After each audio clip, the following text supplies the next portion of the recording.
Ewan ko na lang talaga kung hindi ko pa makita yung butas ng karayom na yan para pagtuhugan ng sinulid. Kumplito na po yan. Ang dami niyang kasama for only 89 pesos.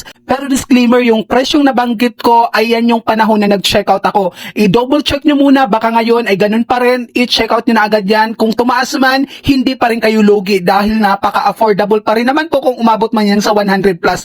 Imagine mo, may tatlong sinulid ka na at ang kakapal po ng sinulid na yan kaya hindi nyo na kailangan dublihin. At ang maganda dyan, may kasama ng pantastas yan. Meron pa yung kasamang trader para mas madali nyong maipasok yung sinulid sa mga karayom. At syempre, sinamahan pa yan ng bidal or timbol para protektado yung mga daliri natin. Kaya sa mga malalabo na ang mata dyan, or nandun pa rin sa tradisyonal na pananahi, ay highly recommended po yung set ng karayom na to. Hindi na kayo lugi dito. Napakamura ng presyo nito kumpara sa mga tindahan. At hindi nyo yan makikita sa mga tindahan dahil walang binibentang ganyang kalalaking karayom. Ilalagay ko na lang po yung link shop dito sa Yellow Basket. Mag-checkout na kayo.